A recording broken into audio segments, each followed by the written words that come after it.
Second segment of the show for today. The topic is the Somalia pirate crisis, and of course we have with us to continue our conversation dealing with this crisis in a real sense in Somalia, Professor Robert Pickard from Tennessee State University, as well as Middle Tennessee State University. And of course, Professor Pickard, let us pick up where we left off. I think we went into that first segment. We stayed too long in that segment, and so let's sort of pick up at where we left off.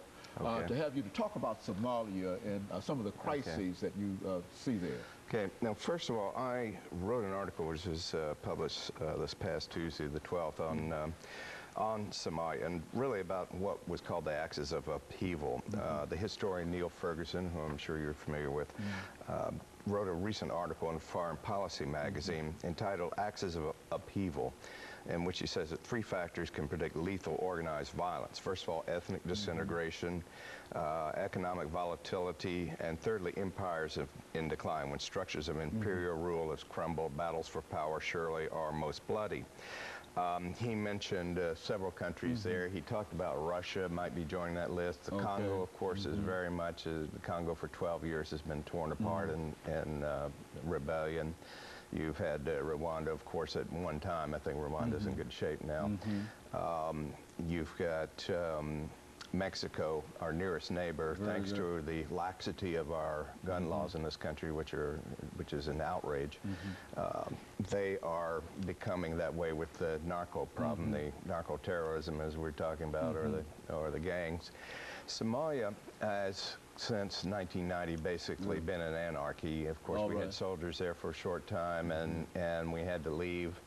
And the problem with the pirates is nothing new. They've been poaching their neighbor Kenya's wildlife for a long time. As you know, rhino horn is sold as an aphrodisiac in Asian countries. And they have also become a training ground for groups like Al-Qaeda and others that other terrorist groups, as well as criminal organizations. And the pirate thing is very easy for them. It's just like off our coast in the early 17th century, or late 17th, early 18th century, as I'm sure you've taught in class. It was very easy for pirates to stop ships because they wouldn't put up any fight. Nobody's going to fight for somebody else's property, and that's the same thing happening here. And they've got a million-mile coast there along through the Gulf of Aden. This is one of the most strategic and important shipping areas in the world. Now, the reason I say that this has been coming on for a long time is I could see it when I was there in the early 80s. Somalia has 5 points. If you refer to the Somalia flag, there are 5 points on the star on the flag. The star is right in the middle of the flag. The 5 points stand for two parts of the country of Somalia proper. One is northern part, which was once a British colony.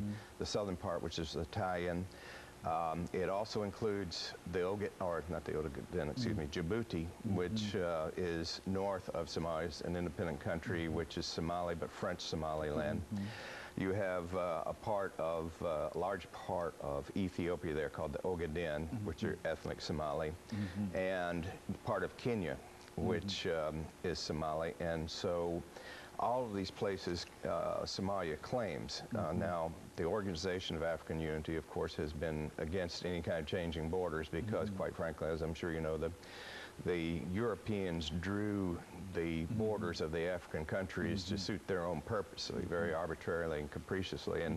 And so that's why there's so much ethnic and tribal conflict there, and also why, you know, for a lot of other things, it's warfare between tribes, there's tremendous corruption. Anytime any group cuts in, they're going to, you know, particularly in countries that have oil like Angola, they're going to try to take this. Now, what happened with Somalia in 1976, of course, Haile Selassie, who ruled the country very benevolently for many years, was overthrown by a new group led by a man named Mengistu.